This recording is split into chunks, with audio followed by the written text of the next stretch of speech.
আজরাইল মালাকুল মউত যখন আসবে, ঠিক এই সময় মালাকুল মউত বান্দা বান্দির দেহে হাত রাখবে তার দেহ থেকে রূহ বের করার জন্য। এই সময় আল্লাহর পক্ষ থেকে মালাকুল মউতের কাছে ওহী পাঠানো হবে।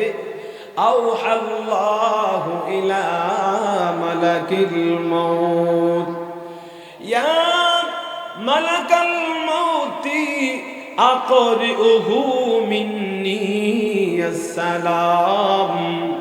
ও মালাকুল মউত, হে আজরাইল, আমার গোলাম আমার বান্দিকে তুই ধরবি না, আমার গোলাম আমার বান্দির দেহ থেকে রূহ বের করবে না। আমি রব আগে তোকে একটা অর্ডার করব, এই অর্ডার অনুযায়ী আমার বান্দার কাছে আমার পক্ষ থেকে পয়গাম পৌঁছায়া দিবি। মালাকুল মউত কয়, ইয়া রাব্বি, আল্লাহকে ডাক দিয়া বলেন, কি পয়গাম? আমার রব বলেন, ও মালাকুল মউত, আমার গোলাম বান্দির দেহে স্পর্শ করার আগে আমি আল্লাহর পক্ষ থেকে এই মুহূর্তে আমার গোলাম বান্দিকে আমার একটা সালাম জানায়া দাও। কি জানায়া দাও? আমার একটা সালাম জানায়া দাও। খুব খেয়াল করবেন বাবা, মনে করেন আপনার কাছে আজরাইল আসছে। আজরাইল যদি কারো কাছে একবার এসে যায়, তাকে দুনিয়াতে রেখে যায় না, সাথে করে নিয়ে যায়। দূরে কণ্ঠে কিনা নিয়ে যাবে, রেখে যাবে না। এই সময় আমার রব বলবেন, এই অবস্থায় যে আপনার সাকরাত আরম্ভ, এই অবস্থায় যে আপনার মৌতের কষ্টগুলো বাইসা উঠতেছে, এখনই আপনি দুনিয়া থেকে বিদায় হয়ে যাবেন। এক্ষুনি আপনার ভিতর থেকে আজরাইল রূহটা বের করবে, আজরাইল কাজ আরম্ভ করবে। এই সময় আল্লাহ বলবেন, একটু অপেক্ষা করো, আগে আমি রবের পক্ষ থেকে আমার গোলামটাকে একটা সালাম জানায়া দাও। বলো তো বাবা, এই কঠিন সময়ে, সাকরাতের সময়ে আমি যদি রবের পক্ষ থেকে একটা সালাম পাই, এই সালামটা আমার জন্য কত বড় সফলতার কারণ। এই সালামটা প্রমাণ করে আমার মরণের কষ্ট হবে না, আমার কবরে কোনো কষ্ট হবে না, হাসর মিজান ফলসেরাতে কোনো কষ্ট হবে না। এই সালাম দলিল হয়ে গেল আমার রব আমার প্রতি সন্তুষ্ট আছে, রাজি আছে। এই সালামটাই আমার জান্নাতের টিকেট প্রমাণ হয়ে গেল। জুড়ে বলেন ঠিক কিনা? এবার আমার সাথে একটা জবাব দিবেন সকলেই। আমার কথা বুঝেননি আপনারা? একসাথে জবাব দিবেন। আমি এখন দুনিয়া থেকে বিদায় হয়ে যাব, এখনই আমার সামনে আজরাইল আমার রূহ বের করে নিবে। এই সময় যদি আমি রবের একটা সালাম পাই, আল্লাহ আমাকে একটা সালাম দিবে, আজরাইলের মাধ্যমে আমাকে জানায়া দিবে। এই সালামটা আমরা সকলে চাই তো ইনশাআল্লাহ?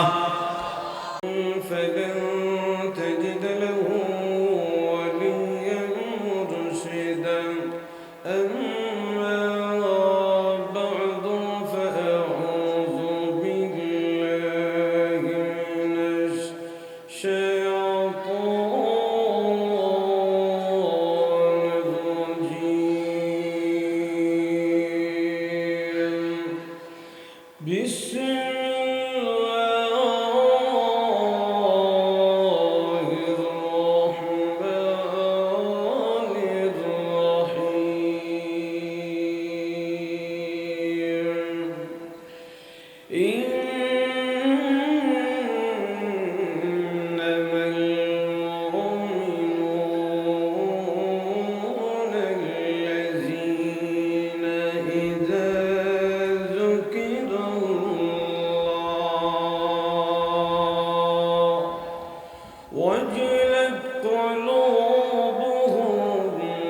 إذا تليت عليهم آياته زادتهم إيمانا وعلى ربهم يتوكلون والذين يقيمون الصلاة ومما رزقناهم ينفقون أولئك هم المؤمنون حقا لهم درجات عند ربهم ومغفرة ورزق كريم صدق الله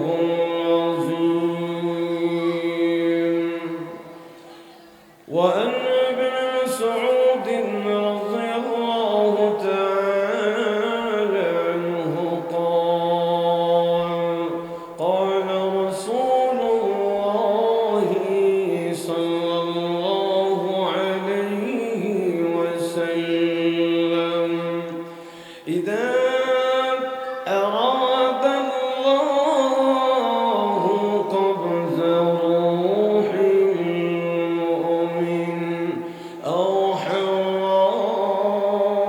إلى ملك الموت يا ملك الموت أقرئه مني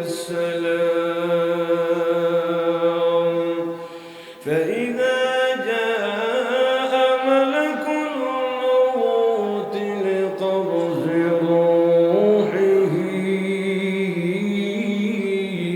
قال له ربك يقرئك السلام أو كما قال النبي عليه الصلاة والسلام موت को समझा है गाफिल इख्तिताम जिंदगी मौत को समझा है गाफिल इख्तिताम जिंदगी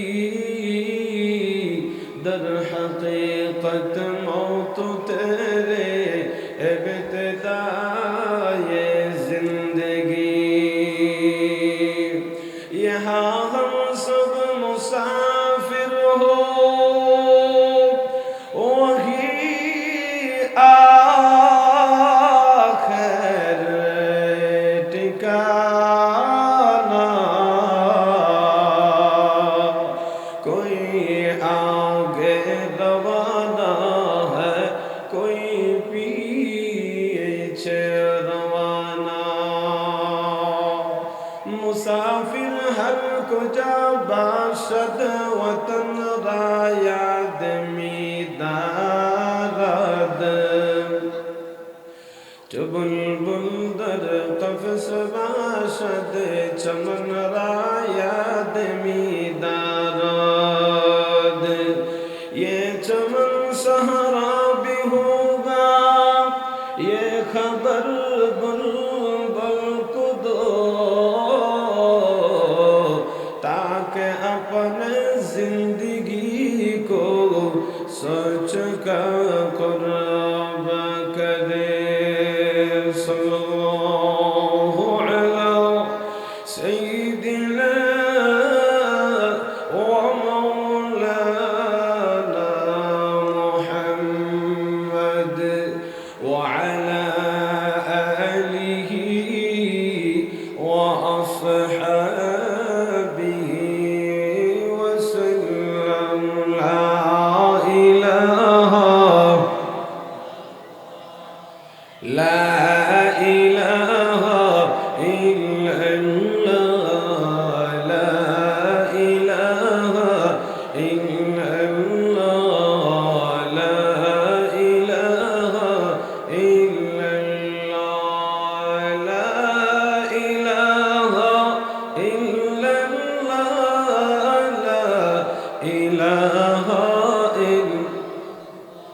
तेरे सिवा महबूब हकीकी कोई नहीं है, कोई नहीं। तेरे सिवा मक़सूद हकीकी कोई नहीं है, कोई नहीं। तेरे सिवा मौजूद हकीकी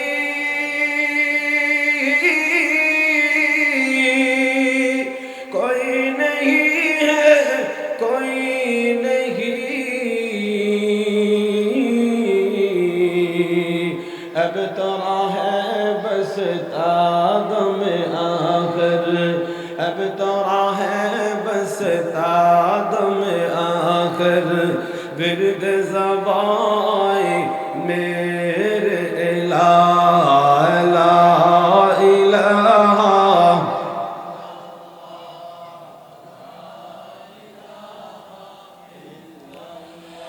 ला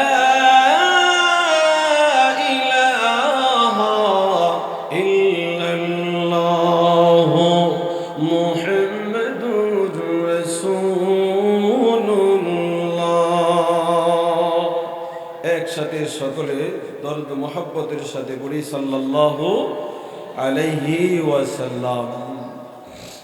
শাহী মসজিদ, জামিয়া কওমিয়া মাদ্রাসা ও পঞ্চায়েত কমিটির উদ্যোগে হাফেজ ছাত্রদের পাগড়ি প্রদান উপলক্ষে 2 দিন ব্যাপী চতুর্থ বার্ষিক ইসলামী মাহফিল।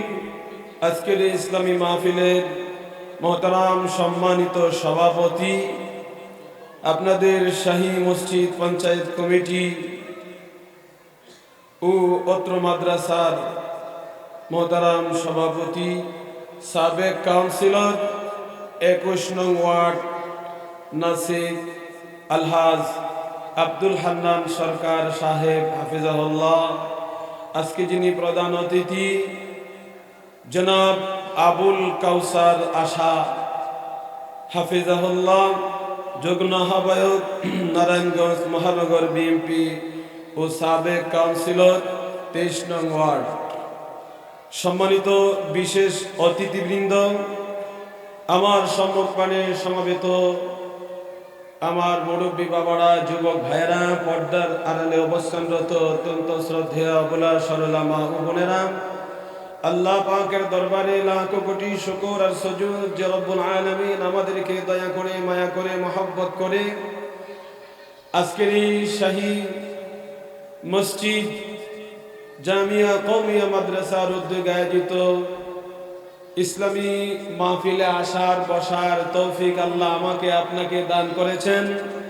এই জান্নাতের বাগান, বেহেশতের বাগানে আল্লাহ আমাদেরকে কবুল করেছেন।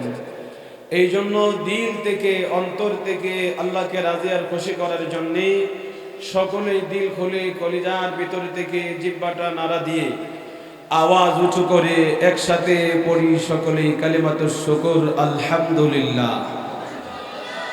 আওয়াজ ছেড়ে আবারও বলেন একসাথে আলহামদুলিল্লাহ।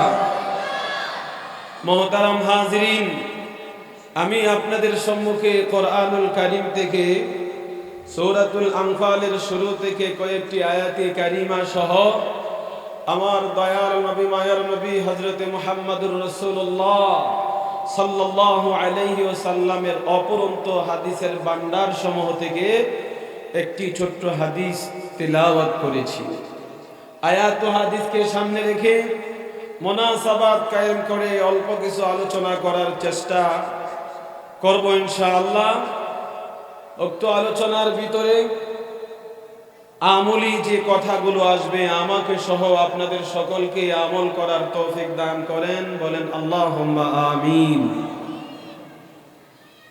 সরাসরি আমরা হাদিস থেকে আলোচনা শুরু করে দিই ইনশাআল্লাহ। সময় অত্যন্ত সংক্ষিপ্ত, এই জন্য আমরা ভূমিকায় যাব না, খুব গভীর মনোযোগ দিতে হবে। আমার নবী আপনার নবী সাল্লাল্লাহু আলাইহি ওয়াসাল্লাম বলেন, হাদিস রাসূল পাকের পক্ষ থেকে নবীর সাহাবী হযরতে ইবনে মাসউদ রাদিয়াল্লাহু তাআলা আনহু বর্ণনা করেন, وعن ابن مسعود رضي الله تعالى عنه قال قال رسول الله صلى الله عليه وسلم إذا أراد الله قبض روح المؤمن أوحى الله إلى ملك الموت يا ملك الموت أقرئه مني السلام আমার আপনার নবী দয়ার নবী মায়ার নবী রাহমাতাল লিল আলামিন বড় সুন্দর করে নবীর উম্মতের নর নারীকে জানাইয়া দিতেছেন। আমার নবী বলেন, পৃথিবীর জমিনে এমন কিছু আমার গোলাম আমার উম্মতের নর নারী আছে। আমার নবী বলেন, এমন কিছু উম্মতের নর নারী আল্লাহ রাব্বুল আলামিন দুনিয়াতে সৃষ্টি করেছেন, যেই নর নারীগুলো, যেই মানুষ তার দুনিয়ার নির্ধারিত হায়াত শেষ হয়ে যাওয়ার পরে তার সামনে যখন রূহ কবজ করার জন্যে, ভিতর থেকে দেহ থেকে রূহ বের করার জন্যে মালাকুল মউত অথবা আজরাইল যখন তার সামনে দাঁড়িয়ে যায়, বলেন তো পৃথিবীতে যে মানুষ আসছে, আগমন করেছে, সবার কাছে একবার মালাকুল মউত আসবে, কোনো সন্দেহ আছে? জোরে বলেন, কোনো সন্দেহ আছে? আমার নবী বলেন, আজরাইল মালাকুল মউত যখন আসবে, ঠিক এই সময় মালাকুল মউত বন্দা বান্দির দেহে হাত রাখবে তার দেহ থেকে রূহ বের করার জন্যে। এই সময় আল্লাহর পক্ষ থেকে মালাকুল মউতের কাছে ওহী পাঠানো হবে, আউহাল্লাহু ইলা মালাকিল মউত ইয়া মালাকাল মউতি আকরিউহু মিন্নি আসসালাম। ও মালাকুল মউত, এরে আজরাইল, আমার গোলাম আমারে বান্দিকে তুই ধরবি না, আমার গোলাম আমারে বান্দির দেহ থেকে রূহ বের করবে না। আমি রব আগে তোকে একটা অর্ডার করব, এই অর্ডার অনুযায়ী আমার বান্দার কাছে আমার পক্ষ থেকে পয়গাম পৌঁছায়া দিবি। মালাকুল মউত কয়, ইয়া রাব্বি, আল্লাহকে ডাক দিয়া বলেন, কি পয়গাম? আমার রব বলেন, ও মালাকুল মউত, আমার গোলাম বান্দির দেহে স্পর্শ করার আগে আমি আল্লাহর পক্ষ থেকে এই মুহূর্তে আমার গোলাম বান্দিকে আমার একটা সালাম জানায়া দাও। কি জানায়া দাও? আমার একটা সালাম জানায়া দাও। খুব খেয়াল করবেন বাবা, মনে করেন আপনার কাছে আজরাইল আসছে। আজরাইল যদি কারো কাছে একবার এসে যায়, তাকে দুনিয়াতে রেখে যায় না, সাথে করে নিয়ে যায়। জোরে কণ্ঠে কিনা? নিয়ে যাবে, রেখে যাবে না। এই সময় আমার রব বলবেন, এই অবস্থায় যে আপনার সাকরাত আরম্ভ, এই অবস্থায় যে আপনার মৌতের কষ্টগুলো পাইসা উঠতেছে, এখনই আপনি দুনিয়া থেকে বিদায় হয়ে যাবেন। এক্ষুনি আপনার ভিতর থেকে আজরাইল রূহটা বের করবে, আজরাইল কাজ আরম্ভ করবে। এই সময় আল্লাহ বলবেন, একটু অপেক্ষা করো, আগে আমি রবের পক্ষ থেকে আমার গোলামটাকে একটা সালাম জানায়া দাও। বলো তো বাবা, এই কঠিন সময়ে, সাকরাতের সময়ে আমি যদি রবের পক্ষ থেকে একটা সালাম পাই, এই সালামটা আমার জন্য কত বড় সফলতার কারণ। এই সালামটা প্রমাণ করে আমার মরণের কষ্ট হবে না, আমার কবরে কোনো কষ্ট হবে না, হাসর মিজান ফলসেরাতে কোনো কষ্ট হবে না। এই সালাম দলিল হয়ে গেল আমার রব আমার প্রতি সন্তুষ্ট আছে, রাজি আছে। এই সালামটাই আমার জান্নাতের টিকিট প্রমাণ হয়ে গেল। জুড়ে বলেন ঠিক কিনা? এবার আমার সাথে একটা জবাব দিবেন সকলে। আমার কথা বুঝেননি আপনারা? একসাথে জবাব দিবেন। আমি এখন দুনিয়া থেকে বিদায় হয়ে যাব, এখনই আমার সামনে আজরাইল আমার রূহ বের করে নিবে। এই সময় যদি আমি রবের একটা সালাম পাই, আল্লাহ আমাকে একটা সালাম দিবে, আজরাইলের মাধ্যমে আমাকে জানায়া দিবে। এই সালামটা আমরা সকলে চাই তো ইনশাআল্লাহ? চাই ইনশাআল্লাহ। আমার রূহ বের হওয়ার আগে আমাকে আল্লাহ সালাম দিবে, রূহটা বের হয়ে যাবে এটা নিশ্চিত। আমি দুনিয়া থেকে বিদায় হব নিশ্চিত। এই কথার ভিতরে বিন্দু মাত্র কোনো সন্দেহ নাই। মৌতু কাসিন কুল্লু নাসিন সারিব, মৌতু কাসিন কুল্লু নাসিন সারিব, কবর বাইতিন কুল্লু নাসিন দাখিল। আল্লাহ রাব্বুল আলামিন বলেন, ও আমার গোলাম, এ আমার বান্দি, আমি তোমাকে সালাম করব, আমি তোমাকে সালাম জানাবো তোমার মরণের সময়। কিভাবে? আল্লাহ রাব্বুল আলামিন কোরআনুল কারীমে সূরাতুল আনফালের শুরুতে কয়েকটা আয়াতে কারিমার ভিতরে 5টা আমল বলে দিয়েছেন। এই 5টা আমল যদি আমি আমার 2 কানে সুন্দর করে শ্রবণ করে এই 5টা আমল আমার দেহে ঢুকাইতে পারি, এই আমল দিয়ে আমার জীবন সাজাইতে পারি, এই 5টা আমল দিয়া আমি আমার জীবন সুন্দর করে আমার মরণের দিকে আগাইতে পারি। আল্লাহর নবী বলেন, তোমার ইন্তেকালের সময় আল্লাহ তোমাকে সালাম করবে, বিনিময়ে আমল হলো 5টা। কথা বলেন কয়টা? একসাথে বলেন, কয় আমল? 5টা আমল করব, বাড়িতে নিয়ে যাব। আশা হলো আল্লাহ আমাকে সালাম দিবে মরণের সময়। কোন সময় বলেন? আমল 5টা ধারাবাহিক আমি অল্প সময়ের ভিতরে আপনাদের সম্মুখে পেশ করব ইনশাআল্লাহ। খুব খেয়াল করবেন।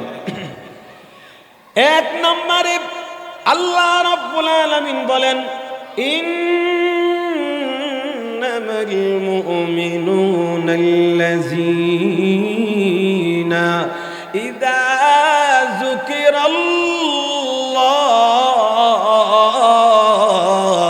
ওয়াজিলাত কুলুবুহুম।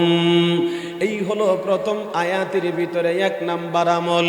এই 5টা আমল যদি আমি করতে পারি, আমার জন্য পুরস্কার আছে 4টা। পুরস্কার কয়টা? কথা বলেন, পুরস্কার কয়টা? 3টা পুরস্কার আল্লাহ কোরআনে আয়াতের শেষে বর্ণনা করেছেন, আরেকটা পুরস্কার আমার নবী হাদিসে বর্ণনা করেছেন। খুব গভীর মনোযোগ আমার প্রাণের ভাইয়েরা। 1 নাম্বার আমল আল্লাহ রাব্বুল আলামিন কোরআনুল কারীমের ভিতরে বলেন, ইযা যুকিরাল্লাহ ওয়াজিলাত কুলুবুহুম। রব্বুল আলামিন বলেন, ও আমার প্রিয় গোলাম বান্দি, পৃথিবীর জমিনে এখনো এমন কিছু আল্লাহর গোলাম বান্দি আছে যাদের কানে, যাদের করণে রবের নাম শুনলে তাদের অন্তরে ভয় লাগে, আল্লাহর জিকির শুনলে তাদের অন্তরে ভয় সৃষ্টি হয়, কোরআনের আলোচনা শুনলে ইযা যুকিরাল্লাহ, আল্লাহ রাব্বুল আলামিন বলেন, যখনই রবের আওয়াজ তার কানে পৌঁছে আল্লাহর গোলাম তার অন্তরের ভিতরে ডর পয়দা হয়ে যায়, অন্তরের ভিতরে ভয় পয়দা হয়ে যায়, অন্তরের ভিতরে আল্লাহর প্রেম শুরু হয়ে যায়। এই হলো এক নাম্বার আমল। আল্লাহর কথা শুনলি, রবের আলোচনা শুনলি, রবের জিকির শুনলি, রবের পক্ষ থেকে আহ্বান পাইলে, রবের পক্ষ থেকে পয়গাম পাইলে, যেই বান্দা যেই বান্দির ওয়াজিলাত কুলুবুহুম, তার অন্তরের ভিতরে কাঁপুনি আরম্ভ হয়, অন্তরের ভিতরে নড়াচড়া আরম্ভ হয়। কার নাম শুনলে? বলো আল্লাহর নাম শুনলে। মসজিদের মিনারা থেকে মুয়াজ্জিন যখন ডাক দেই আল্লাহু আকবার, হাইয়া আলাস সালাহ, হাইয়া আলাল ফালাহ, ও আমার গোলাম আয় আয় আয়, নামাজের দিকে আয়। এইরকম ভাবে 5 ওয়াক্ত নামাজে আল্লাহ প্রতিটা গোলামকে বান্দিকে 22 বার এলান করে, শুধু হাইয়া আলাস সালাহ শব্দটা দিয়া। রব কুরআনুল কারীমের ভিতরে বলেন ইদা যুকিরাল্লাহ ওয়াজিলাত কুলুবুহুম, আল্লাহর এলান শোনা, রবের কথা শোনা, রবের ডাক শুনলে যেই গোলাম যে বান্দির অন্তরে ওয়াজিলাত ভয় সৃষ্টি হয়, ওয়াজিলাত তার অন্তরে নড়াচড়া আরম্ভ হয়। ওয়াজিলাত কুলুবুহুম, যেই গোলাম যে বান্দির অন্তরে আল্লাহর মহব্বত পয়দা হয় গো, আমার রব ডেকে বলে আমার এই গোলামটা যখন দুনিয়া থেকে বিদায়ের সময় হয়ে যাবে, মালাকুল মউত তাকে ধরবে, এখনই তার ভিতর থেকে রূহ বের করে নিবে। আমি আল্লাহ তখন ওই আজরাইলকে বলবো আউহাল্লাহু ইলা মালাকিল মউত, ও আজরাইল আকরিউহু মিন্নি আসসালাম, তুমি যার রূহটা বের করবা এই গোলামটা তার জিন্দেগি ভর আমি রবকে ভয় করে করে করে করে তার জীবন চালাইছে। আমি আল্লাহর ভয়টা তার অন্তরের ভিতরে ধরে রাখছি। আমার নাম শুনলে তার অন্তর কাঁপা উঠত, অন্তর কাঁপা উঠত। আমার নাম শুনলে তার অন্তরের ভিতরে ভালোবাসা সৃষ্টি হইতো। অতএব আমার যে গোলাম জীবন ভর অন্তরের ভিতরে আমি আল্লাহকে জায়গা দিছে গো, এই গোলাম আজকে দুনিয়া থেকে বিদায় হয়ে আমার কাছে আসবে চিন্তাযুক্ত অবস্থায়, না না, আমি আল্লাহ তাকে চিন্তায় রাখতে চাই না। এই মুহূর্তে আমি রবের পক্ষ থেকে আমার গোলামটাকে আমার একটা সালাম জানায়া দাও। চিৎকার দিয়ে বলেন আল্লাহু আকবার। এই হলো এক নাম্বার। আল্লাহ রাব্বুল আলামিন বলেন ইদা যুকিরাল্লাহ ওয়াজিলাত কুলুবুহুম, আমার বাবাজিরা কষ্ট পায়েন না, রবের নাম শুনলে, আল্লাহর এলান শুনলে, অনেক বাইরা আছে তার অন্তর নড়েও না, লড়েও না, সে বুঝেও না যে মসজিদ থেকে আজান হইতেছে। কিন্তু আবার কিছু গোলাম আছে আল্লাহু আকবার মসজিদের মাইক থেকে শুরু হয়, এই ধাক্কা যেন তার অন্তরে লাগে, বসা থাকলে দাঁড়ায় যায়, নামাজে যেতে হবে, দৌড় মারে, ওযু করে নামাজে জামাতে শরীক হয়।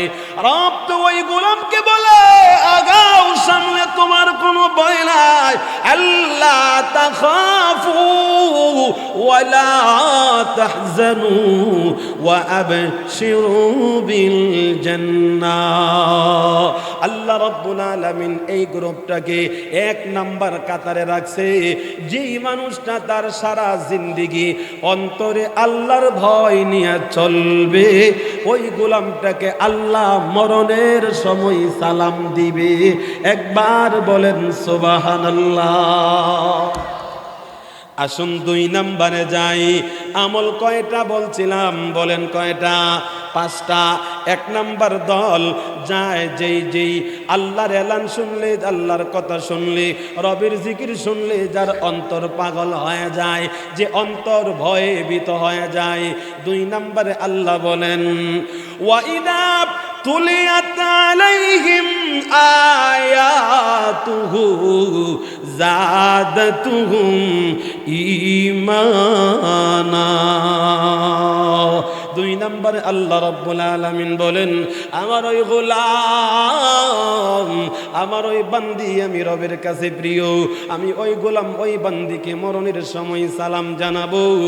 যে গোলাম বান্দির সামনে তুলিয়াত আলাইহিম আয়াতুহু, কোরআনের আয়াত তেলাওয়াত করা হয়, অথবা আরেক তাফসীর হলো সে নিজে কোরআনের তেলাওয়াতকারী হইয়া কোরআন পড়ে, কোরআন শুনে তার অন্তরে ঈমান বাড়ে। কোরআন শুনে অথবা কোরআন পড়ে ঈমান অন্তরে বাড়ে, কোরআন পড়ে ঈমান বাড়ে, কোরআন শুনে ঈমান বাড়ে। কোরআনকে এত মহব্বত করে, আল্লাহর কালামকে মাঝে মাঝে ধরে চুমা খায়, কোরআনকে বুকে লাগায়, কোরআন পড়ে পড়ে তার ঈমান তাজা হয়। আল্লাহ বলেন যেই গোলাম যে বান্দি দুনিয়াতে কোরআন পড়ে পড়ে তার ঈমান বাড়ায়, কোরআন পড়লে ঈমান বাড়বে এটা আপনি বোঝার দরকার নাই, কারণ ঈমানের সাথে কোরআনের এমন গভীর সম্পর্ক। আপনি জবানে কোরআন পড়বেন, অন্তরের ভিতরে ঈমানের যে বাতি আছে ওই বাতির ভিতরে অটোমেটিক চার্জ আরম্ভ হবে, অটোমেটিক ঈমানের বাতিতে চার্জ হইতে থাকবে। বলে কিসের মাধ্যমে? তিলাওয়াতে কোরআনের মাধ্যমে। একবার জুড়ে বলেন না আল্লাহু আকবার। এই 2 নাম্বার আমল কোরআন শরীফের তেলাওয়াত করব ইনশাআল্লাহ, করব তো ইনশাআল্লাহ। বলে লাভ কি হবে? ইন্তেকালের সময় আমার রব আমাকে সালাম দিবে। খুব গভীর মনোযোগ। যেমন ভাবে আল্লাহর কোরআন পড়ে ঈমান বাড়ে, কোরআন শুনে ঈমান বাড়ে, কোরআন পড়া কোরআনের মহব্বত অন্তরে লাগায়, ঠিক কোরআন শরীফের আল্লাহর কালামের আরেকটা দল পৃথিবীর জমিনে আছে, যেই মানুষগুলো আল্লাহর কোরআন শুনতে পারে না। কোরআন শুনলে তাদের ঈমান বাড়ে তো অনেক বড়, অনেক দূরের কথা। কোরআন শুনলে তাদের কষ্ট লাগে, কোরআন দেখলে তাদের গায়ে জ্বালা উঠে, কোরআনের আওয়াজ শুনলে তাদের শরীরে চুলকানি হয়। 24 ঘন্টা তাদের মেধার ভিতরে ঘুরে কোরআন কিভাবে কোরআনকে দুনিয়ার জমিন থেকে উঠায়া দেওয়া যায়, কোরআন ওয়ালাকে কিভাবে উঠায়া দেওয়া যায়। কোরআনের দুশমন, কোরআনের শত্রু আল্লাহর জমিনে আছে না নাই? জুড়ে বলেন আছে না নাই? এ বাবা, আমার যুবক ভাইয়েরা, এটা নতুন কোনো কথা না। কোরআনের দুশমন আমার নবীর জমানায় ছিল, সাহাবায়ে কেরামের জমানায় ছিল, তাবিনদের জমানায় ছিল, তাবিনদের জমানায় ছিল, আমাদের আকাবির আসলাফ, আমাদের সালাফ কুলুবের জমানায় কোরআনের দুশমন ছিল। আমার খুব ভালো করে খেয়াল করবেন, জালিম বাদশা বুঝার জন্য কয়েক মিনিটে 2-4 মিনিটে ছোট্ট একটা উপমা উদাহরণ আপনাদেরকে শোনাই। জামানার ভিতরে মাযহাবের 4 জন ইমাম, ওই 4 ইমামের ভিতরে একজন ইমাম আবু হানিফা, 2 নাম্বার ইমাম শাফি, ইমাম আহমদ বিন হাম্বল 4 নাম্বারে। যদি সিরিয়াল দড়ি বয়সের বড়, ইমাম আজম, ইমাম মালিক, ইমাম আহমদ বিন হাম্বল, ইমাম শাফি। মাযহাবের ইমাম কয়জন? জোরে কোন মাযহাব কয়টা? এই 4টা মাযহাবের 4 জন ইমাম আসেনি। আমাদের মাযহাবের ইমামের নাম কি? ইমামে আজম আবু হানিফা নুমান বিন সাবেত। জোরে কোন ঠিক কিনা? ও বাবা, আরেকটা মাযহাবের ইমাম আমি ইমাম শাফি, আরেক মাযহাবের ইমাম মালিক, আরেক মাযহাবের ইমাম আহমদ বিন হাম্বল। আহমদ বিন হাম্বল রহমাতুল্লাহি আলাইহি সিরিয়ালের দিকে 4 নাম্বার ইমাম, ইমামে আহমদ বিন হাম্বল। উনি যে এলাকায় বাস করে, উনি যে দেশে বসবাস করে, ওই এলাকা ওই দেশের ভিতরে জালেম বাদশা ক্ষমতা পাইছে। ক্ষমতা পায়া এবার জালেম বাদশার পক্ষ থেকে ফতোয়া বের হয়ে গেছে। বলে মাখলুকের ভিতরে ফতোয়াটা কি শুনেন, মাখলুকের ভিতরে পরিবর্তন করা যায়। অতএব কোরআনও একটা মাখলুক, কোরআনের ভিতরে পরিবর্তন করা যাবে। জালিম আইন পাশ করে দিল, কোরআনের আয়াত পরিবর্তন করবে। ও বাবা, এখানে ইমাম আহমদ বিন হাম্বল মাযহাবের 4 নাম্বার ইমাম। এত বড় কথা ফতোয়া শোনার পরে ইমাম আহমদ বিন হাম্বল কি চুপ করে বসে থাকবে না প্রতিবাদ করবে? আহমদ বিন হাম্বল ফতোয়া দিলেন, ও জালেম, তোমার ফতোয়া হয় নাই, ভুল ফতোয়া দিয়েছো। আল্লাহর কোরআন কোনদিন মাখলুক হতে পারে না, কারণ কোরআন এটা সৃষ্টি না। কোরআন ডাইরেক্ট আল্লাহর পক্ষ থেকে জমিনে আসছে, মাঝখানে কেউ কোরআনকে জন্ম দেয় নাই। ঠিক কিনা বলেন? কোরআনকে কেউ জন্ম দিছে? যদি জন্ম দিত, কোরআনের আব্বা আম্মা থাকতো, তাহলে এটা মাখলুক। ও জালেম, ফতোয়া দিছো কোরআন মাখলুক, তোমার ফতোয়া হয় নাই, বল ফতোয়া দিয়েছো। কোরআন আরশের মালিক আল্লাহ রাব্বুল আলামিনের পবিত্র জবানের কথা, আল্লাহর কথাটা জিবরিল আমার নবীর কাছে পৌঁছায়া দিছে। অতএব রবের কথা কোনোদিন মাখলুক হতে পারে না।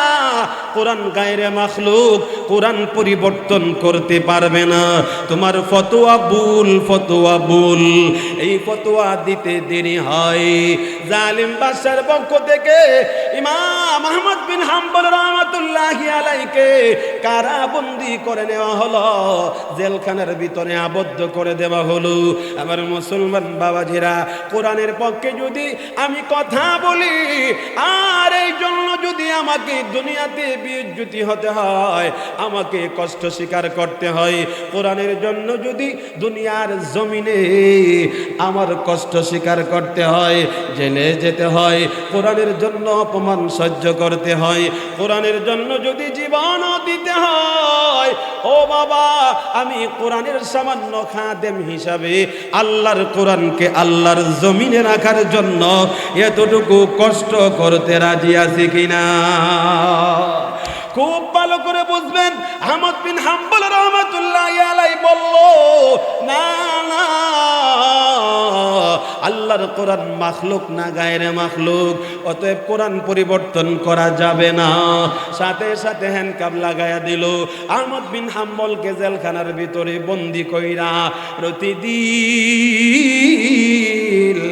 আহমদ বিন হাম্বলকে 10টা করে বেত লাগায়, 10টা করে বেত লাগানো হয়। আর বেত লাগানোর পরে জালিমের চেলাচামুন্ডা যারা, তারা আহমদ বিন হাম্বলকে এলান করে আর কয়, একবারের জন্য বলো আল্লাহর কোরআন পরিবর্তন করা যায়, আমরা তোমাকে আর মারব না, প্রহার করব না, বরং তোমাকে আমরা রাষ্ট্রীয় মর্যাদায় নিয়ে যাব। একটু ইমানের আওয়াজে বলেন তো, হক্কানি উলামায়ে কেরাম আল্লাহর জন্য কথা বলে, নবীর জন্য কথা বলে, কোরআনের জন্য কথা বলে, হাদিসের জন্য কথা বলে, হক বাস্তব কথাটা জমিনে সাধারণ মুসলমানদের কানে পৌঁছায়া দেয়।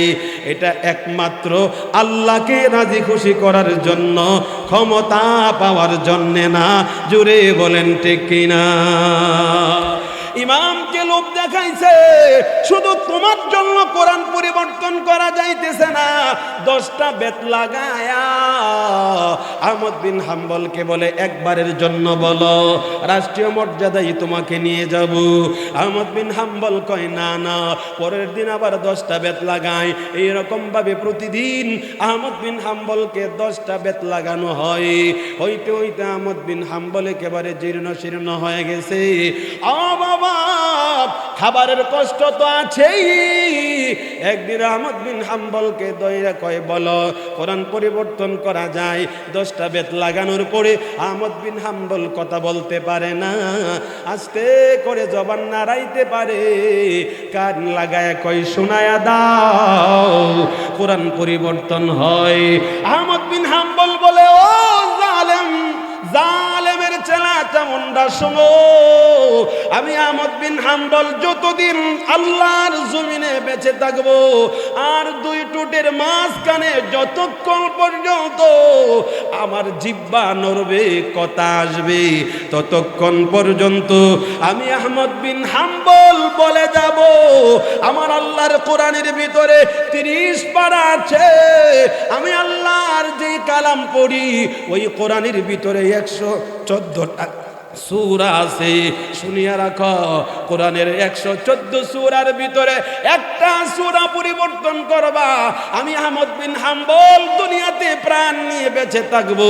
হবে না, হবে না।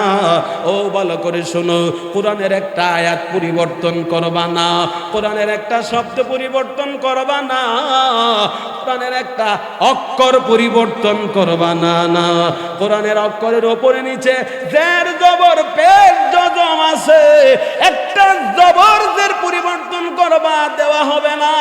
শোনো, যতক্ষণ পর্যন্ত আমি ইমাম আহমদ বিন হাম্বল কথা বলতে পারবো, আমি বলেই যাব আমার আল্লাহর কোরআন থেকে একটা নোক্তাও পরিবর্তন করা যাবে না, যাবে না, যাবে না।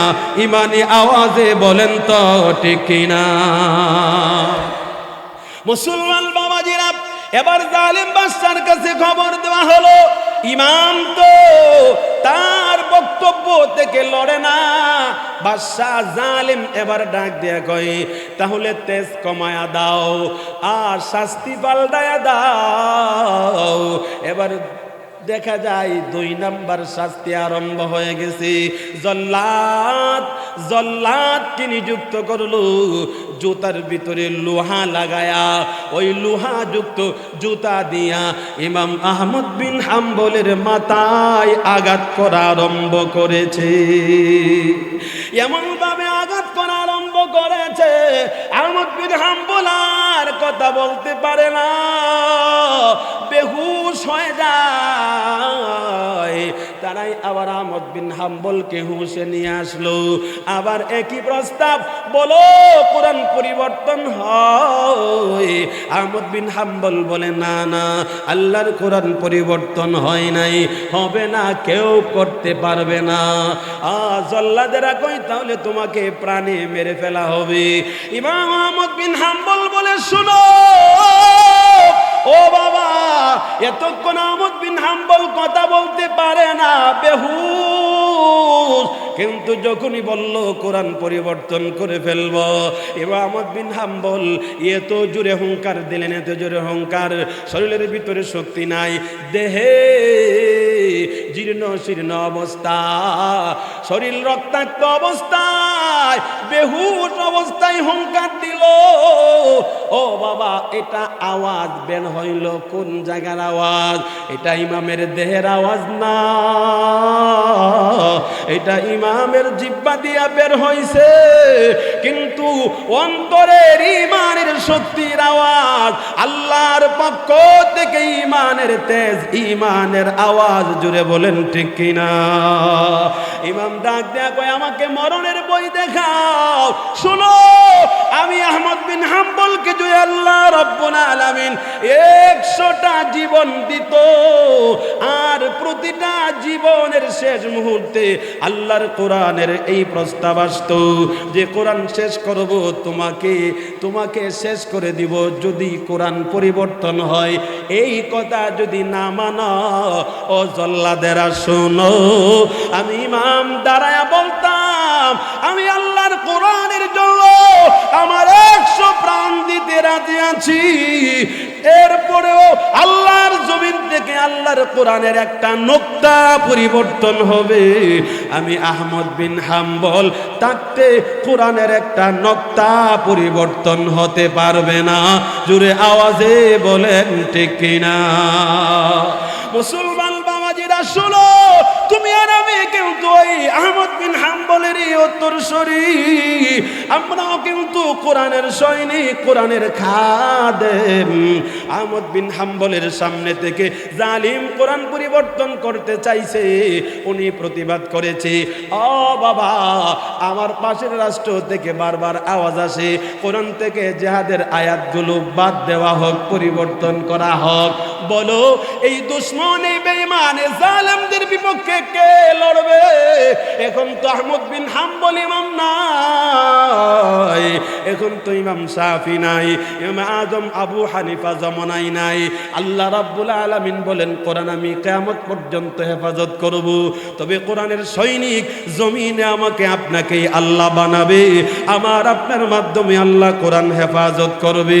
একটু ইমানে আওয়াজে বলো, ওই কোরআনের দুশমনরা যদি চতুর্দিক থেকে আমাকে গ্রাও করে, আমার গলা চেপে ধরে, আমার গর্দানে যদি তরবারি ধরে আমাকে বলে এক্ষুনি ঈমান ছাড়বে, কোরআনের বিপক্ষে কথা বলবে, আর না হয় তোর দেহ থেকে গর্দান আলাদা করে দিব, এমন অবস্থা যদি আমার আপনার সামনে হয়ে যায়, আল্লাহর কোরআনকে ভালোবাসা, কোরআনকে মহব্বত কইরা দুনিয়ার সব কিছু একদিকে ফেলে দিয়া, জানের মহব্বতটা ছেড়ে দিয়া, আল্লাহর কোরআনকে একমাত্র নির্বাচন করে কোরআনকে সামনে নিয়ে বলবো, ও জালেম শুনিয়া রাখো, আহমদ বিন হাম্বলের মতো আল্লাহ যদি আমাকে 100টা জীবনও দেয় আর আমাকে হুমকি দাও, দুনিয়াতে থাকবো না, কোরআন ছেড়ে দিব, আমি বলবো কোরআনের জন্য আমার 100 জান কুরবানি দিতে রাজি আছি, যতক্ষণ পর্যন্ত আমার দেহের ভিতরে এক বিন্দু রক্ত থাকবে ততক্ষণ পর্যন্ত আমি আল্লাহর কোরআনের পক্ষে বলে যাব, নবীর হাদিসের পক্ষে বলে যাব, রাসূলের সুন্নাহর পক্ষে বলে যাব। আল্লাহর কোরআন, নবীর হাদিস, কোরআনকে কিয়ামত পর্যন্ত টিকায় রাখার জন্য যদি আমার জীবন দিতে হয়, শাহাদাতের পেয়ালা পান করতে হয়, ইমানি আওয়াজে বলো তো শহীদ হব, আল্লাহর কোরআন আল্লাহর জমিনে টিকায় রাখব, জীবন দিব কোরআনের জন্য, জীবন দিয়ে হলেও শহীদের পেয়ালা পান করে হলেও আল্লাহর কোরআনকে আল্লাহর জমিনে টিকায় রাখব। ইমানি আওয়াজে হুঙ্কার দিয়া বলো তো কে কে রাজি আছো? হাত দুইটা আল্লাহকে দেখায় দাও।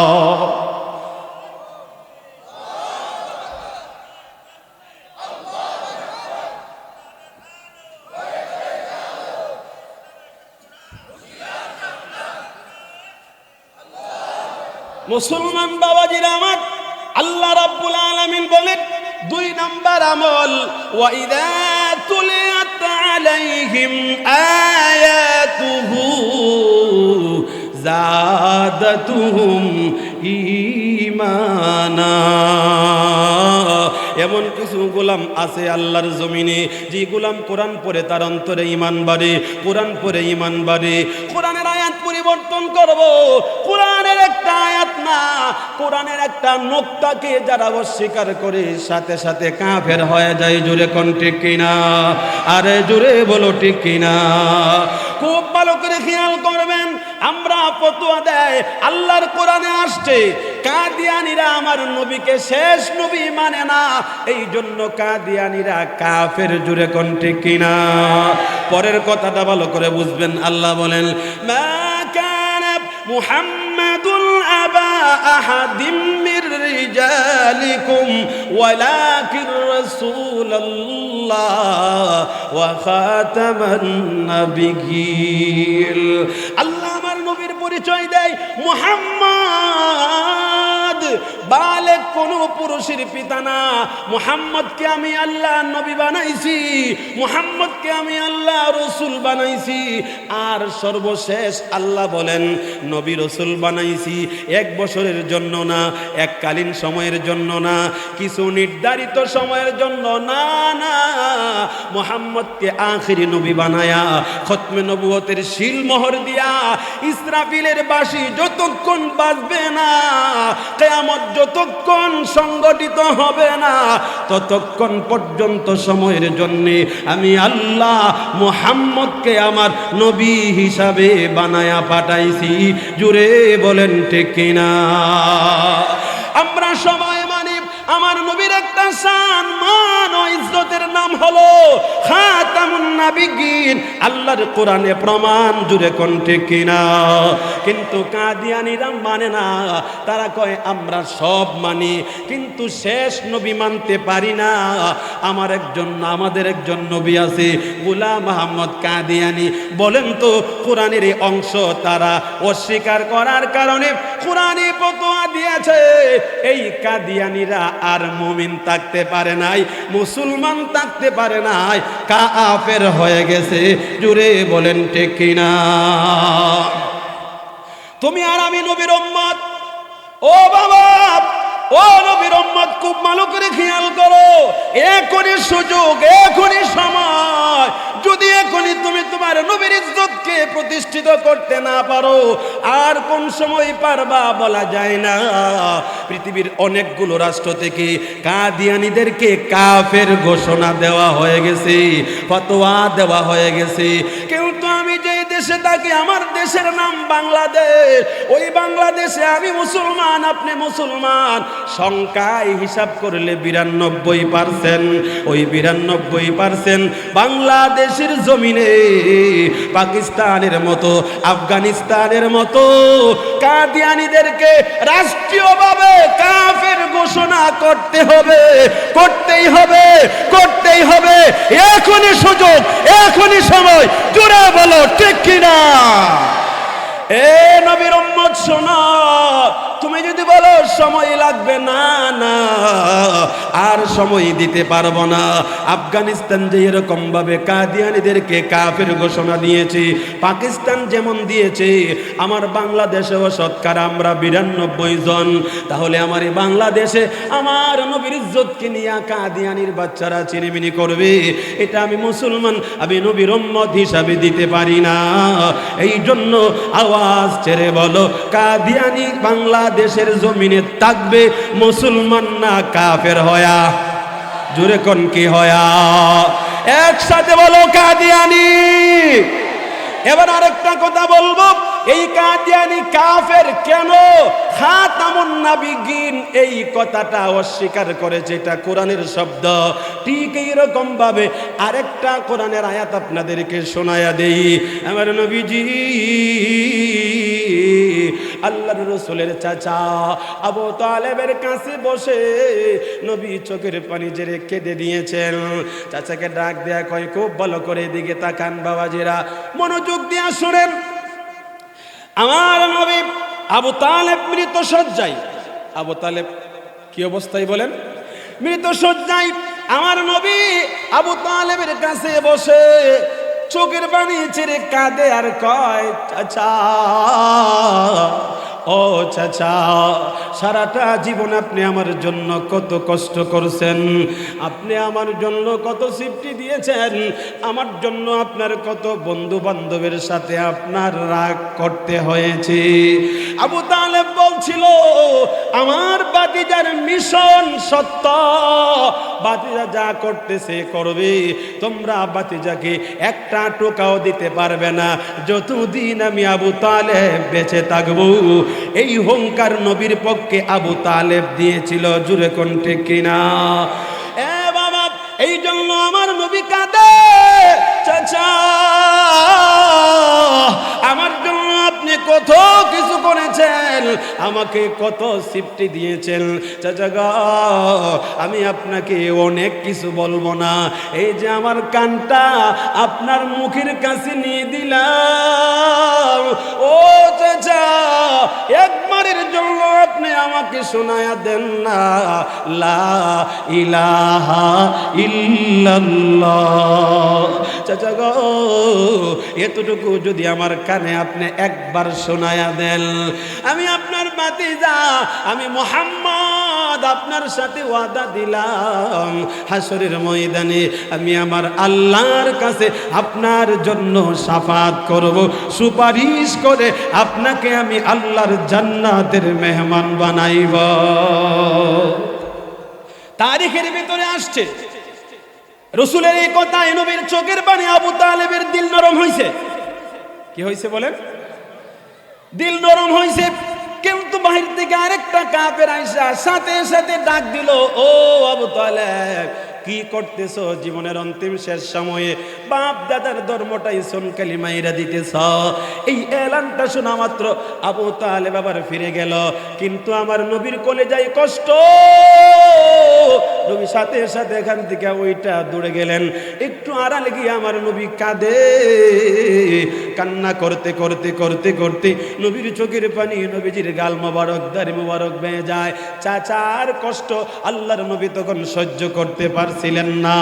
ঠিক এই সময় আমার রব ডাক দিয়া বলেন, জিবরাইল আমার বন্ধুর কাছে যাও। আল্লাহ রাব্বুল আলামিন আমার নবীর কাছে একটা আয়াত দিয়া জিবরাইলকে পাঠাইয়া দিল। জিবরাইল আল্লাহর রাসূলের সামনে আইসা আয়াত পড়ে, ইন্নাকা লা তাহদি মান আহবাবতা ওয়ালাকিন্নাল্লাহ ইয়াহদি মান ইয়াশা। আল্লাহ রাব্বুল আলামিন ডাক দিয়ে বলেন, ও মুহাম্মদ হাবিব, আপনি যাকে চান তাকে আপনি হেদায়েত দিতে পারবেন না। খুব ভালো করে বুঝবেন। আল্লাহ কয়, ইন্নাকা তাহদি মান আহবাবতা ইন্নাকা লা তাহদি মান আহবাবতা। হাবিব, আপনি যাকে পছন্দ করেন গো তাকে আপনি হেদায়েত দিতে পারবেন না, কারণ হেদায়েতের মালিক হলো আমি আল্লাহ। ওয়ালাকিন্নাল্লাহ ইয়াহদি মান ইয়াশা। আল্লাহ কয়, হেদায়েত আমার কাছে, হেদায়েতের চাবি আমার হাতে। আমি যাকে চাই তাকে হেদায়েত দিব। আপনার কাজ আপনি দাওয়াত দিবেন, দাওয়াত দিয়ে যান। আপনি যাকে ভালোবাসেন তাকে আপনি হেদায়েত দিতে পারবেন না। এই বক্তব্য কার? জুড়ে কোন আমার আল্লাহর। জুড়ে বলেন কার? ইন্নাকা লা তাহদি মান আহবাবতা ওয়ালাকিন্নাল্লাহ ইয়াহদি মান ইয়াশা। এটা কোরআনের আয়াত। আল্লাহ বলেন, হেদায়েতের চাবি আমার কাছে, হেদায়েত আমি যাকে ইচ্ছা তাকে দেই। নবী, আপনি চাচাকে ভালোবাসলেই হেদায়েত দিতে পারবেন না। খুব ভালো করে বুঝবেন, এটা আল্লাহর কোরআনের আয়াত। ও বাবা, কাদিয়ানি যেরকম কোরআনের আয়াত অস্বীকার করে কাফের হইছে, ও বাবা সারা বিশ্ব জগতের ভিতরে অল্প কিছুদিনের ভিতরে আরেকটা দল বের হইছে। এই দলের নাম হলো সাদিয়ানি। জোরে আওয়াজে বলেন। কাদিয়ানি কাফের কোরআনের আয়াত অস্বীকার করছে। এবার সাদিয়ানি আল্লাহর কোরআনের আয়াত কিভাবে অস্বীকার করে দেখো। আল্লাহ বলেন, হাবিব আপনি তাকে চান হেদায়েত দিতে পারবেন না, হেদায়েত আমি আল্লাহ দেই। ওই মাওলানা সাদ নিজামউদ্দিন থেকে বক্তব্য দেয়ার কয়, হেদায়েতের মালিক আল্লাহ না, আল্লাহর হাতে হেদায়েত নাই। যদি তাকে তো নবী পাঠাই কেন? জুড়ে বলেন নাউজুবিল্লাহ। এই বক্তব্যটা আল্লাহর কোরআনের আয়াতের সাথে বিরোধী হইল কিনা? আপনারা জুড়ে বলেন হইল কিনা? মাওলানা সাদ বলে আল্লাহর হাতে হেদায়েত নাই, আর আল্লাহ কই ইন্নাকা লা তাহদি মান আহবাবতা ওয়ালাকিন্নাল্লাহ ইয়াহদি মান ইয়াশা। আল্লাহ কই, হাবিব হেদায়েতের মালিক আপনি না, আমি। হেদায়েতের চাবি আমার কাছে, আমি হেদায়েত যাকে চাই তাকে দেব। আর মাওলানা সাদ বলে আল্লাহর হাতে হেদায়েত নাই। এবার আপনারা বলেন তো, তারই বক্তব্য কোরআনের আয়াতের বিরুদ্ধে হইল কিনা? কোরআনের আয়াতের বিরুদ্ধে তার বক্তব্য হয়, সে কোনদিন বিশ্ব তাবলীগ জামাতের আমির হতে পারে না। আওয়াজে বলেন ঠিক কিনা? যার কথা আল্লাহর কোরআনের বিরুদ্ধে চলে যায়, টুপি থাকতে পারে, দাড়ি থাকতে পারে, লম্বা জামা থাকতে পারে, পাগড়ি থাকতে পারে, আল্লাহর কসম সে তাবলীগ জামাতের আমির হইতে পারে না। ও বাবা, আল্লাহর নবীর জমানায় যারা বড় বড় মুনাফিক ছিল তাদের কিন্তু সাজসজ্জা বড় বাড়ি ছিল, তারাও নবীর পিছনে দাঁড়ায় নামাজ পড়ছে। জুড়ে বলেন ঠিক কিনা? আমরা বলবো ও মাওলানা সাদ সাহেবকে যারা এখনো অনুসরণ করে আছেন, আপনারা শুনে রাখেন, দেওবন্দির পক্ষ থেকে তাকে গোমরাহ হয়ে যাওয়া, পথভ্রষ্ট হয়ে যাওয়ার ফতোয়া বের হয়ে গেছে। অতএব এখন থেকে তাকে আর অনুসরণ করা যাবে না। সে এখন আর বিশ্ব আমির নাই, পশ্চিমা লাল কুত্তাদের কাছে সে বিক্রি হয়ে গেছে। জুড়ে বলেন ঠিক কিনা? বিক্রি হয়ে গেছে, তার ঈমান বিক্রি করে ফেলছে। সেই অধীন আসারাদের কাছে এখন বিকৃত পণ্য হয়ে গেছে। তারা যেইভাবে বলে সে সেইভাবে বক্তব্য দেয়। অতএব তার বক্তব্য এখন আর গ্রহণযোগ্য হবে না। কোনো মুসলমান, কোনো মুমিন তার বক্তব্য মানতে পারে না। জোরে আওয়াজে বলেন ঠিক কিনা? এই জন্য বাবাজিরা ওই সাদকেও হটাইতে হবে। সাদকে হটানোর জন্য আমাদেরকে যদি মাঠে নামতে হয়, নামবো। ঈমানি দাবি নিয়ে রাজি আছি ইনশাআল্লাহ। আল্লাহ কবুল করুক, বলেন আমিন। আমল কয়টা বলছিলাম মনে আসেনি? সময় শেষ হয়ে গেছে। বাকি কথাগুলো শুধু 2 মিনিটে বলবো, খুব ভালো করে খেয়াল করেন।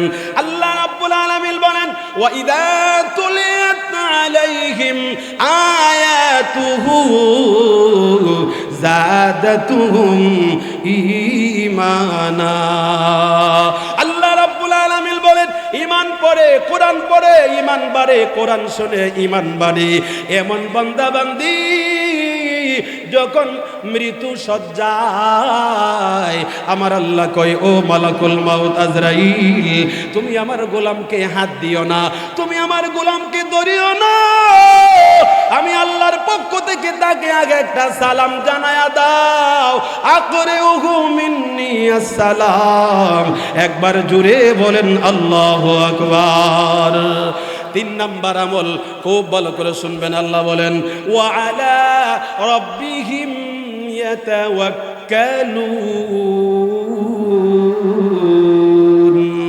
আল্লাহ রাব্বুল আলামিন বলেন 3 নাম্বার হলো ওই দল, ওই মুমিন, আল্লাহর ওই গোলাম বান্দি, যে গোলাম বান্দি সারাটা জীবন আল্লাহর উপর ভরসা করে করে জীবন চালাইছে। বলেন তো ভরসা কার উপরে হবে? আরো জুড়ে বলেন, কার উপরে? ভরসা আমার ব্যবসার উপরে হবে না, না। ভরসা মাখলুকের উপরে হবে না, না। জমিনের উপরে হবে না, ফসলের উপরে হবে না। ও বাবা, আল্লাহ নিজেই ডাক দিয়ে বলেন, ওয়া আলা রাব্বিহিম ইয়াতাওয়াক্কালুন। তার সারাটা জীবন আমি রবের উপর ভরসা করছি। আল্লাহর উপর ভরসা করলে আমার চোখের সামনে সময় নাই, সময় নাই। জুড়ে বলেন ঠিক কিনা? আল্লাহর উপর যদি ভরসা করো, আল্লাহর কসম, তুমি 41-এর টার্গেট দিতে পারো না। ঠিক কিনা বলেন? ভরসা আল্লাহর উপর হইলে 41-এর টার্গেট দেওয়া যাবে। জোরে কোন দেওয়া যাবে?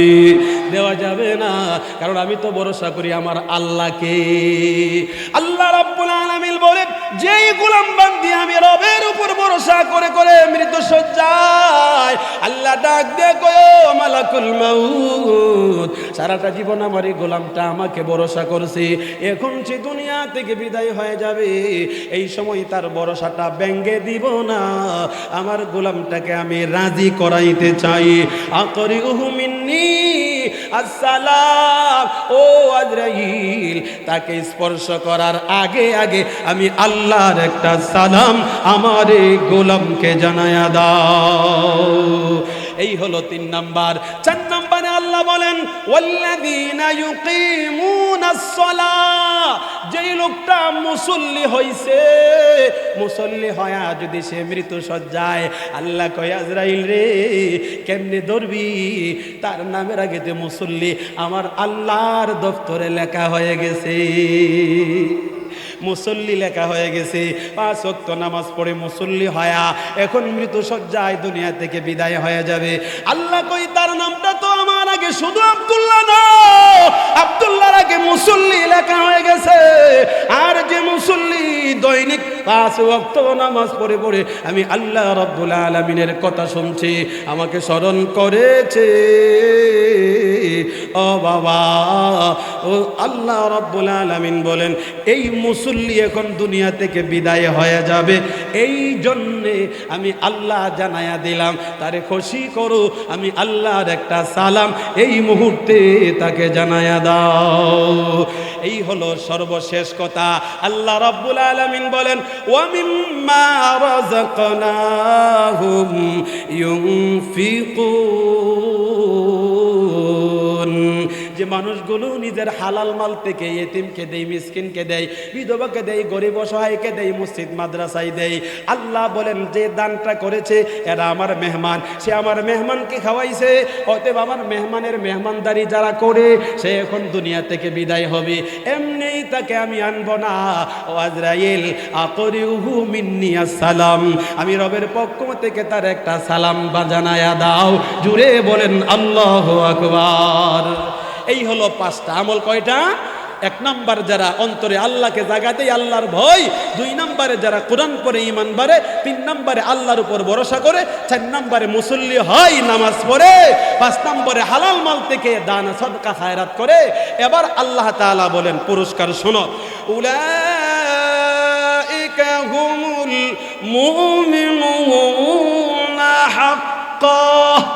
আল্লাহ বলেন এই 5 গুণ যার ভিতরে আছে এরাই হলো প্রকৃত মুমিন, এরাই হলো খাঁটি ইমানদার, এরাই হলো আমি আল্লাহর প্রিয় গোলাম বান্দি। কোন সুবহানাল্লাহ। পুরস্কার শেষ। পুরস্কার লাহুম দারাজাতুন ইনদা রাব্বিহিম, তাদের জন্য রয়েছেন তাদের রবের কাছে দারাজাত। দারাজাতের ব্যাখ্যা হলো বেহিসাব পুরস্কার। এত পুরস্কার, এটার সীমানা নাই, রেখা নাই, কতটুক হবে এটা আল্লাহ জানে। কোন সুবহানাল্লাহ। 1 লাহুম দারাজাতুন ইনদা রাব্বিহিম, 2 নম্বরে আল্লাহ বলেন ওয়া মাগফিরাহ, তাকে আমি আল্লাহ ক্ষমা করে দিব। 3 নম্বরে আল্লাহ বলেন এই 5 গুণ যার ভিতরে আছে, 1 নাম্বার তাদের জন্য দারাজাত, 2 নাম্বার আমি আল্লাহ তাদেরকে মাফ করে দেব, 3 নাম্বার ওয়া রিজকুন কারীম, আমি আল্লাহ তার বাড়িতে, তার কাছে, সে যেখানে থাকে সেখানে তার কাছে আমার জিম্মায় আমি আল্লাহ তার কাছে সম্মান সূচক ইজ্জতওয়ালা রিজিক পৌঁছায়া দিব। আর রাসূল বলেন মরণের সময় আল্লাহ তাকে সালাম দিবে। এই হলো কাজ 5টা, পুরস্কার 4টা। আমরা এই 5টা কাজ করে 4টা পুরস্কার লয়া কবরের দিকে রওনা হতে পারবো তো ইনশাআল্লাহ। আল্লাহ আমাদের সকলকে তৌফিকটুকু দান করুন। একবার বলেন আল্লাহুম্মা আমিন। আখিরি দাওয়ানা আনিল হামদুলিল্লাহি রাব্বিল আলামিন। আসসালামু আলাইকুম ওয়া রাহমাতুল্লাহি ওয়া বারাকাতুহু। আজরাইল মালাকুল মউত যখন আসবে, ঠিক এই সময় মালাকুল মউত বান্দা বান্দির দেহে হাত রাখবে তার দেহ থেকে রূহ বের করার জন্য। এই সময় আল্লাহর পক্ষ থেকে মালাকুল মউতের কাছে ওহী পাঠানো হবে। আউহাল্লাহু ইলা মালাকিল মউত ইয়া মালাকাল মউতি আকরিউহু মিন্নি আসসালাম। ও মালাকুল মউত, এরে আজরাইল, আমার গোলাম আমার বান্দিকে তুই ধরবি না, আমার গোলাম আমার বান্দির দেহ থেকে রূহ বের করবে না। আমি রব আগে তোকে একটা অর্ডার করব, এই অর্ডার অনুযায়ী আমার বান্দার কাছে আমার পক্ষ থেকে পয়গাম পৌঁছায়া দিবি। মালাকুল মউত কয় ইয়া রাব্বি, আল্লাহকে ডাক দিয়া বলেন কি পয়গাম? আমার রব বলেন ও মালাকুল মউত, আমার গোলাম বান্দির দেহে স্পর্শ করার আগে আমি আল্লাহর পক্ষ থেকে এই মুহূর্তে আমার গোলাম বান্দিকে আমার একটা সালাম জানায়া দাও। কি জানায়া দাও? আমার একটা সালাম জানায়া দাও। খুব খেয়াল করবেন বাবা, মনে করেন আপনার কাছে আজরাইল আসছে। আজরাইল যদি কারো কাছে একবার এসে যায়, তাকে দুনিয়াতে রেখে যায় না, সাথে করে নিয়ে যায়। দূরে কণ্ঠে কিনা নিয়ে যাবে, রেখে যাবে না। এই সময় আমার রব বলবেন, এই অবস্থায় যে আপনার সাকরাত আরম্ভ, এই অবস্থায় যে আপনার মৌতের কষ্টগুলো বাইসা উঠতেছে, এখনই আপনি দুনিয়া থেকে বিদায় হয়ে যাবেন। এক্ষুনি আপনার ভিতর থেকে আজরাইল রূহটা বের করবে, আজরাইল কাজ আরম্ভ করবে। এই সময় আল্লাহ বলবেন, একটু অপেক্ষা করো, আগে আমি রবের পক্ষ থেকে আমার এই গোলামটাকে একটা সালাম জানায়া দাও। বলো তো বাবা, এই কঠিন সময়ে, সাকরাতের সময়ে আমি যদি রবের পক্ষ থেকে একটা সালাম পাই, এই সালামটা আমার জন্য কত বড় সফলতার কারণ। এই সালামটা প্রমাণ করে আমার মরণের কষ্ট হবে না, আমার কবরে কোনো কষ্ট হবে না, হাসর মিজান ফলসেরাতে কোনো কষ্ট হবে না। এই সালাম দলিল হয়ে গেল আমার রব আমার প্রতি সন্তুষ্ট আছে, রাজি আছে। এই সালামটাই আমার জান্নাতের টিকিট প্রমাণ হয়ে গেল। জুড়ে বলেন ঠিক কিনা? এবার আমার সাথে একটা জবাব দিবেন সকলেই। আমার কথা বুঝেননি আপনারা? একসাথে জবাব দিবেন। আমি এখন দুনিয়া থেকে বিদায় হয়ে যাব, এখনই আমার সামনে আজরাইল আমার রূহ বের করে নিবে। এই সময় যদি আমি রবের একটা সালাম পাই, আল্লাহ আমাকে একটা সালাম দিবে, আজরাইলের মাধ্যমে আমাকে জানায়া দিবে। এই সালামটা আমরা সকলে চাই তো ইনশাআল্লাহ?